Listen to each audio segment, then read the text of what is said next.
How you doing, man? How's your week? How's your birthday? It was a good week. Birthday was good. After, you know, 28 of them, it's like, what's really a birthday at that point, right? It's just when you wake up one day and your knees buckle, you can't bend over and pick up stuff. That's when you know you're getting older. But um, by the way, I can't pick most things up. So that's what that day was a reminder of. But my week was great. Had a lot of work to do. Of course, this podcast probably has figured out I do a lot of outside community stuff. So I was knee deep in various different projects, meetings, things of that sort. Sometimes you gotta take some time off to just catch up on other things, the other work, sabbaticals, I guess you would say. Oh shit, that was a sabbatical. We got to explore that in our next meeting during the day, like revisiting sabbaticals as a necessary as a designer, right? So, but it was good. It was great. It was great. Ate a lot of food I wasn't supposed to eat. Picked up kombucha. Now I'm a kombucha guy. I'm into that now. I'm drinking kombucha every morning and night. I don't know why, but into that. So it's been a very very interesting week to say the least for me. Nice. Yeah. Well, we missed you at work, and I knew you're probably already just still at your computer, knowing you. But no, that's good to hear. What you did on your actual like birthday? I know like, when I called you, you were stepping out the barbershop. Had to get fresh. Of You had course, dinner. What you did? What you got I into? had some dinner with a couple friends. Nothing crazy. Again, like I said, when you get to my age, what's another birthday really, right? You actually want to reverse time. So I had dinner. I had multiple dinners, birthday dinners throughout the week. Um, but always working, man.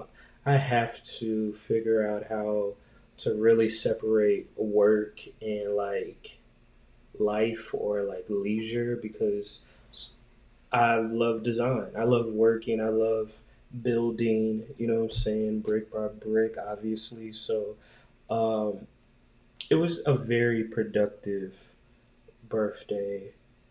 Talking with friends, catching up with old friends. I have a friend who just had a baby a couple of weeks ago. Went to visit her, connect with her for my birthday. That was great to see. I love babies. Babies are they're they're interesting. Let's just say that. Some of them cool. Some of them I don't really know. But yeah, it was a very productive birthday. Ate a bunch of shit I wasn't supposed to do. So that's why I'm picking up kombucha. I'm starting a elimination diet. I'm eliminating things from my diet now because uh, the day after my birthday, I woke up not feeling too well. So get back to my gut health. You know what I mean? So yeah, it was fun. Nothing major, but definitely fun. Oh shit! I went to Austin yesterday. I went to Austin by myself. I've been swinging the whip. I went out there and saw some landmarks. Saw some old friends who I consider family, and just cooled out. Just real quick drive there, 2 hour drive. Got some good food. Circle back. It was great. It was great for sure. Nice. Yeah, that's good to hear, man. It's always important. Like, I mean, everybody feels differently about it, but for me at least, like on my birthday, I make it my best effort to just do whatever I want the whole day. So like it sounded like you just wanted to spend it how you just want to spend really all the other days, right? If you want to, but then again, like I don't understand people that work on their like okay, it's one thing to work on shit you want to work on, like creative projects, personal endeavors and stuff like that. But like if you're clocking into your 9 to 5 on your birthday, like you gotta take off. So um Yeah, but no, it's cool, man. That's good to hear. I was just wishing you had a good day, but uh, cool, man. Yeah, just had a I got the Saints cap on Yeah, today. repping. I was watching their I think it's like halftime right now. We're playing the 49ers for second preseason game, but looking forward to watching football again, and it's important from Chicago. I looked up the Bears schedule because I was trying to we went to the Cubs game yesterday, and it kind of got me in like this mood to attend another live game, and but we're not playing the Bears this season, unfortunately, so won't be able to make a Saints game. But yeah, pretty fun weekend, man. Just went to the game yesterday against the Blue Jays. It was real cool. Had that like summertime shy day game. Got a little Modelo. It was nice. Had to actually leave, not leave, but like go underneath the cover two times because it was raining. But we stuck it out, and I'm glad we did because the sun came out shining afterwards. And yeah, we had a good time. Came back, just fucking crashed for a little while, and then yeah, just got back up on my computer. So uh, yeah, man, I'm glad to hear you had a great week off. I say off, but I know you work most of those days. How'd that the Gensler tour go? Oh, the Gensler tour was great. Oh, and for those who may be listening, I don't design work. I'm not designing like that. I'm meeting strategy, that type work. But and this Gensler tour was one of them. Yeah, so we had a community tour of the Gensler office, their branding team. A lot of people, a lot of designers don't really think about. Well, I'm sweating. A lot of people don't think about when they think about architecture, they don't think about environmental design, wayfinding, all of the sorts, biolithic design. I think we spoke on that in a previous podcast. So it was great. I will throw some pictures from that event that I do have up on the screen for people to see. It was amazing, amazing turnout, about 50 people there, all different walks of life interested to connect. So yeah, I appreciate Gensler allowing me to do that tour, and looking forward to all the other studios and some of the architecture firms that I have coming up in the next couple weeks. So should be it's gonna be dope year. Nice. Yeah, I had the pleasure of speaking to one of our other close friends Friday, and she sent me some links. I'm pretty sure you provided me these links in the past, but one of the things that she greatly enjoyed was the space and the vibe and like the open floor plan. And so she sent me some photos, and she said it really felt like, even though it's like the architecture firm and stuff, it felt like design heavy. Like it felt design focused, design, very much like in the culture and upbringing of that company. So that's cool, man. Nice. Yeah, I'm just curious how it goes. Every time y'all talk about the AIGA stuff, it just makes me jealous, and I really need to look into that out here in Chicago. Meet and network with people with similar interests. But um, yeah, well, cool, man. Jumping in what we got today, bro. I want to lead with this one just because I can actually kind of sort of relate to this. So the government's pushing this time is money policy, which actually I'm a fan of.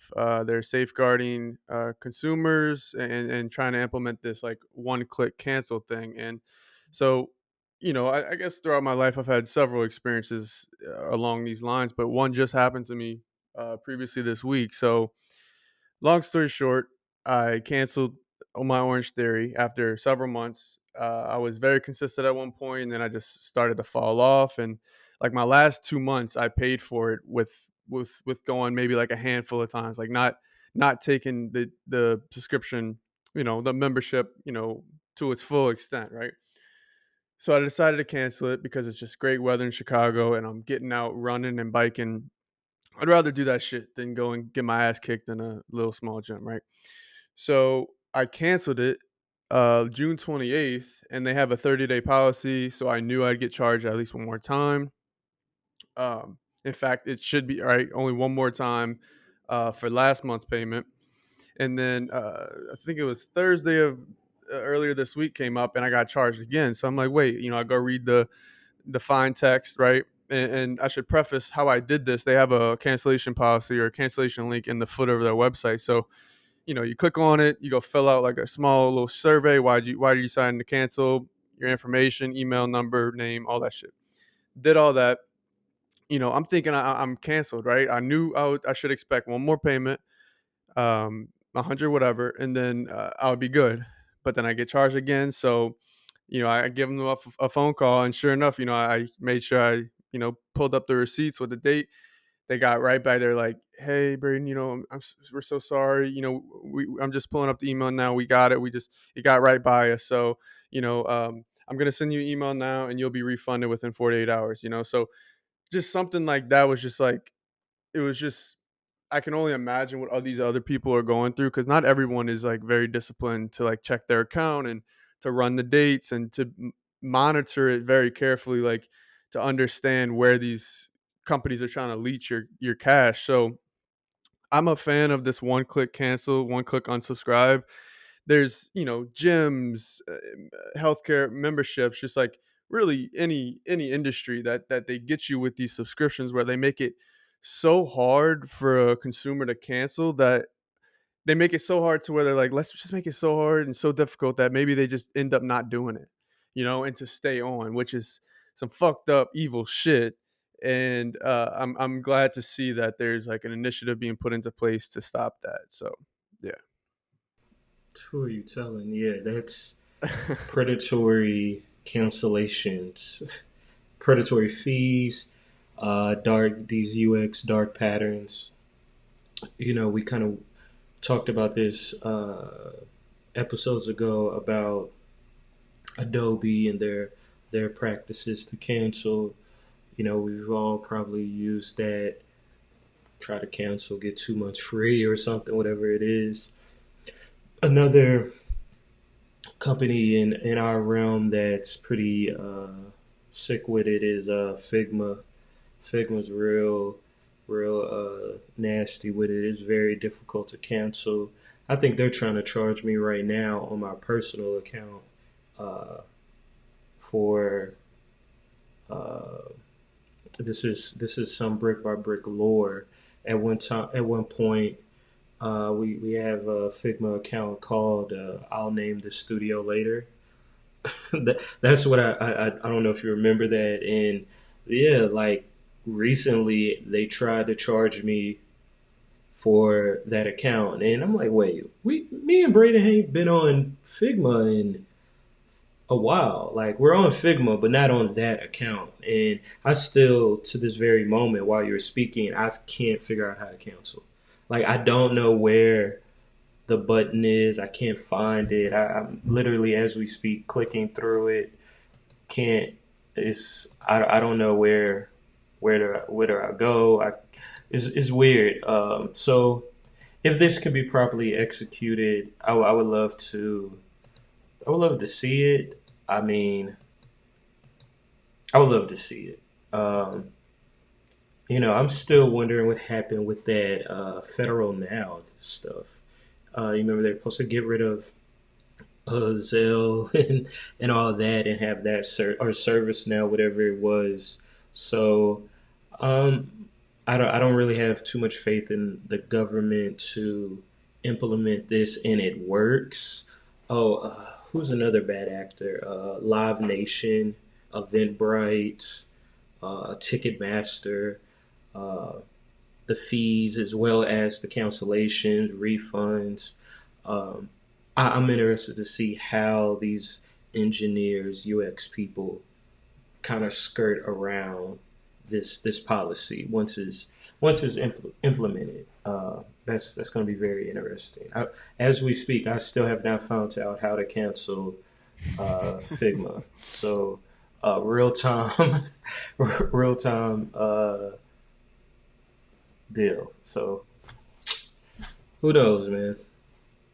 No, and it's sad because you know they're making it to where like you have to open up another browser and search in DuckDuckGo, Google, YouTube, whatever, how to cancel ABC. And like, one shouldn't have to take that extra step. That's just like proof that, okay, this is too difficult. It needs to be much easier.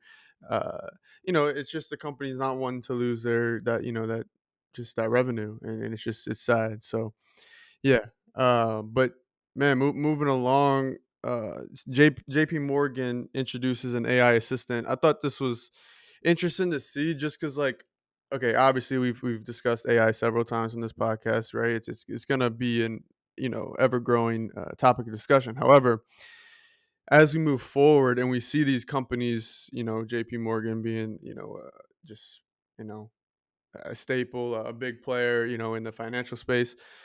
It doesn't really matter the industry here. I'm just saying that when companies introduce their AI tools and their AI engines, using the OpenAI bones, I think it's going to be interesting to see how each company leverages, a tool or whatever it may be to use for their brand or for their company. So JP Morgan's tool, they're saying that's going to help them draft emails, summarize lengthy documents, solve problems using Excel. So, making these people's jobs easier. And it's cool to see, but I think there's this strategic piece for the LLM that it needs to be like, you know, hard coded or built for JP Morgan and for their suite and what they need it for, And so I think that's what we continue to see as we go on. Each company is going to implement their own AI tool. I mean, you're already seeing it. People, have their little AI mascot that, you know,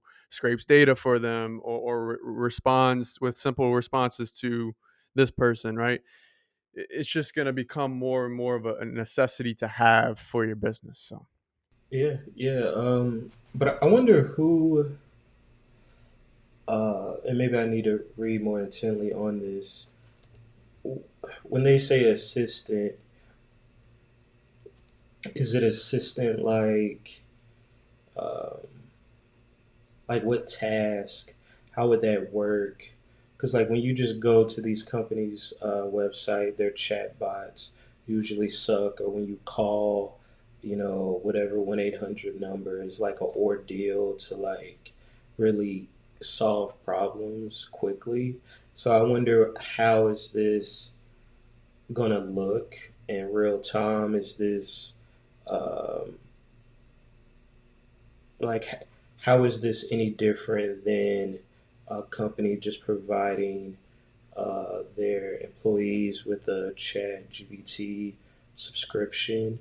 Is this gonna We're gonna go back to the days of the little paperclip guy on Windows XP? Is that what is each company gonna have their own version of that, right? Um, like, I'm interested to see what that looks like. You know, uh, is it like, what is this going to provide that Grammarly and ChatGPT hasn't already done?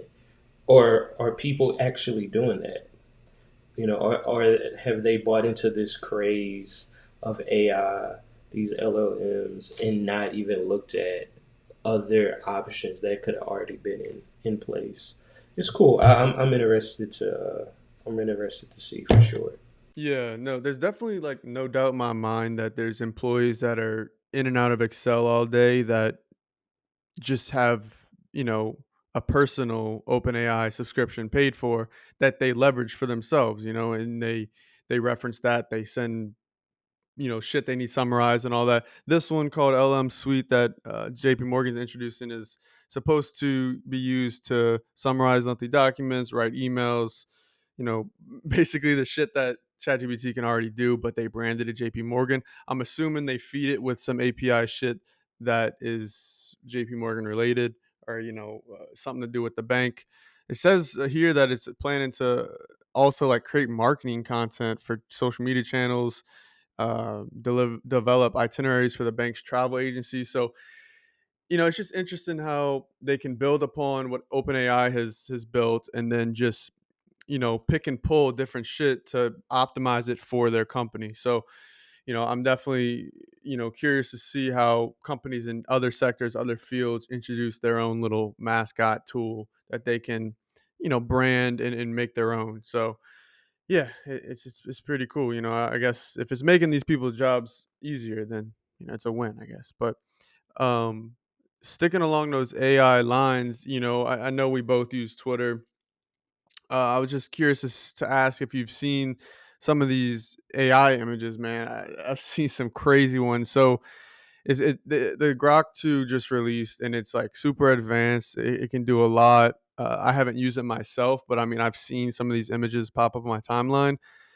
A lot of people are saying that they believe that it's like winning now because of the lack of restrictions. It's letting people make whatever image they want, and it's like it's I don't know like where that line is between like a copyright rule or whatever, but then again you can clearly tell it's AI. So should you just let the masses just make what they want, and is that how you win them over? You let the creativity reign, but you kind of how do you keep a pulse on like understanding what's real and what's not real if you're just gonna let it be free? I think that there's like a good side to both, not restricting what you can make. I've seen some crazy fucking images, that it's not restricted, so they're just letting them, but where it's just potential misuse, right? Like how do they combat that?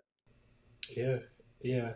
I haven't used the Gronk 2. I kind of use Twitter, like my Arena app or my like mood board. I don't really posting, and I haven't found myself. Maybe it's because it's a design thing. I haven't found myself wanting. I played with Mid Journey early on, but I haven't found the desire to make these weird pictures. It's when new technology comes out, there's always two sides to it. People using it for good and using it for evil. And Gronk just seems like an evil, uh, uh, on the evil side of it, as far as the misinformation, the manipulation. We sometimes, as creatives or people in the tech space, we can't understand or fathom that people do not know the difference. They're not as I don't know the word. They're not that advanced in understanding the difference between real and fake, and knowing how to point those things out, as well as a lot of people don't want to. They want the propaganda. They want the like the one I'm looking at now with Trump and Kamala Harris in a plane, and it's 9/11 in the background. That feeds a lot of people's deeper desires to see weird stuff like that. The consumption of negativity is something that our society is fixated on, right? So while people should be free to do as they please, be free to be creative and expressive, however they want. Right now in our society, I don't. We're clearly headed somewhere that's going to be very dangerous. Um, I've always saw these tools as a way, going back to the JPMorgan app, um, as a way to enhance productivity. You know, Financial planning, emails, copywriting, frameworks.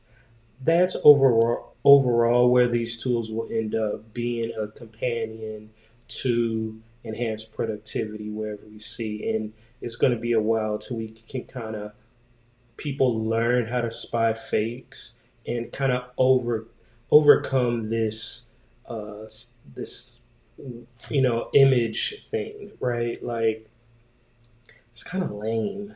Like, it's just lame. Like, how do you as a grown adult, a grown man, you're in your mom's basement, you're in your house, your wife's in the kitchen, whatever. You're telling Gronk, put image of Steve Jobs and Joe Rogan in a like. I can't bring myself to that. Like it's so sus. Like I can't get it. There's no presidential election, anything politically that's going on that's gonna make me like get into that. And I think we need to get just past that. Just get past that so we can get back to using these tools to create, enhance, and move the needle as far as technology. Yeah. No, well said. I think it's seeing such a like a mass reception because people are they're like, "Oh, this is free reign, like let me have fun with it." But you're right, like people just have too much time on their hands and even if like you know, cuz I don't follow anyone that has generated an image themselves, but I'm still seeing this shit because of like obviously like retweets and reposts. However, like you know, if person A has no interest in recreating images, but they have this wild imagination or these compulsions that they, you know, can act on or can't control, and they were to scroll upon an image that were to influence those thoughts, right? That could be scary. You know, that could be worrisome. I think like without any you know content restrictions it's you got to be cautious of what this can provoke, right? You're talking about negativity, you're talking about spread of negativity. That is not good, that is toxicity, that is a bad social media. So you know I do think there's space for the unrestricted side of AI to live because of the fact that we should feel free in creation. However, as big as of a platform as Twitter or X is, and of the levels of consumption, daily consumption by millions of people, there needs to be some restriction. You're allowing content that is insane to be easily accessible to anyone with an iPhone and with the app downloaded. So you know, it's just yeah, we'll see what they do with it. I'm thinking that they're gonna have to put a restriction on it. You know, that they're gonna get hit with a copyright lawsuit or whatever it may be, um, and we'll see. You know, when they battle it out. But yeah, It was really weird earlier this year. Um, the copyright stuff is one thing, but just using people's likeness. I remember earlier this year, someone created like porn pictures of Taylor Swift, and the world was in an uproar for a little bit. Just like cornball stuff like that. It's just like, bruh, it's not necessary. I really truly believe in the next from now 2 to 5 years, we're gonna go a period with no internet.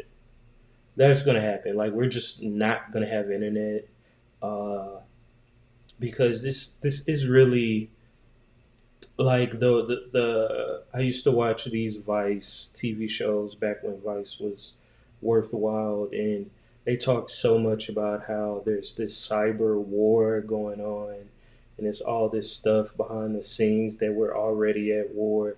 It's just all cyber internet stuff, and I don't know if you saw this article. We throw it up about how all our social security numbers got leaked, like just out there.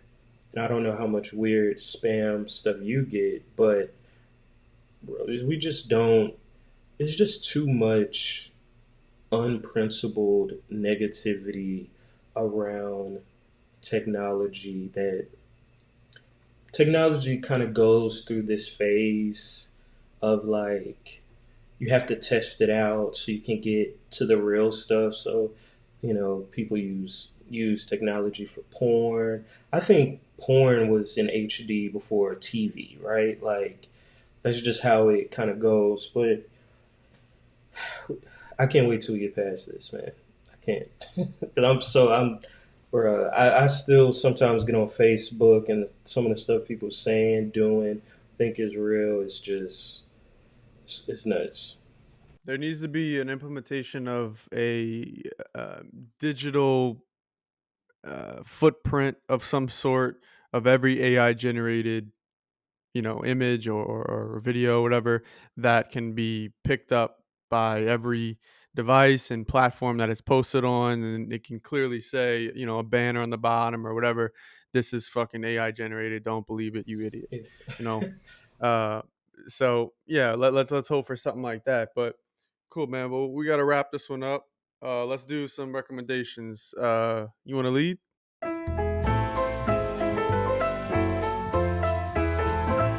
Okay, I have a philosophy.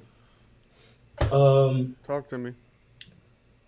so my recommendation is let's get back to exploring design as a blue collar profession. I think right now, design, there's always this conversation between art versus design or art related to design.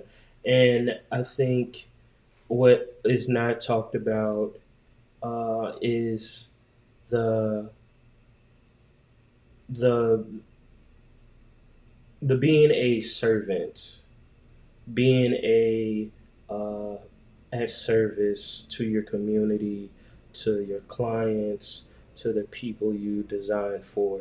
A lot of times is always positioned as art is expression, design is uh, problem solving, which it is, but it's also outside of problem solving, and this might be kind of the same thing.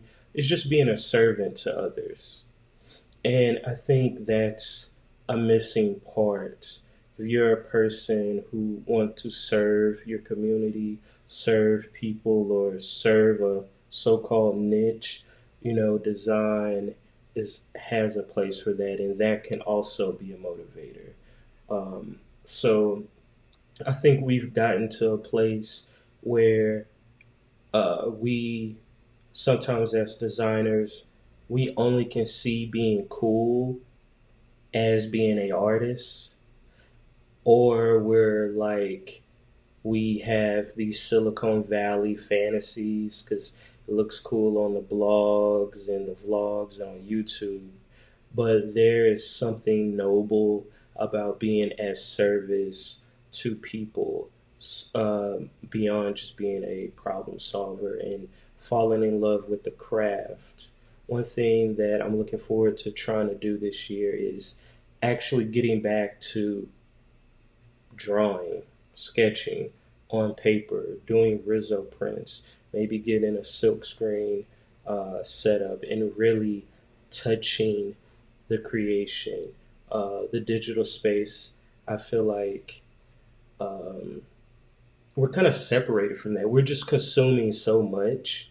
Like some stuff, I don't even like. I design something, I don't even give a fuck about it. It's like another thing, right? So finding ways to add that human connection more, being a service to people, places, institutions, I think is a good perspective that the designer should take on. And I've given all the book recommendations, so we'll throw some recommendations in there. I don't have any just off the top of my head, but that's what I'm recommending to the audience to think more about as a creative artist or a designer, looking to being as of service to something outside of yourself. I think that's something we all should do. I could say I've definitely probably lost some touch on that.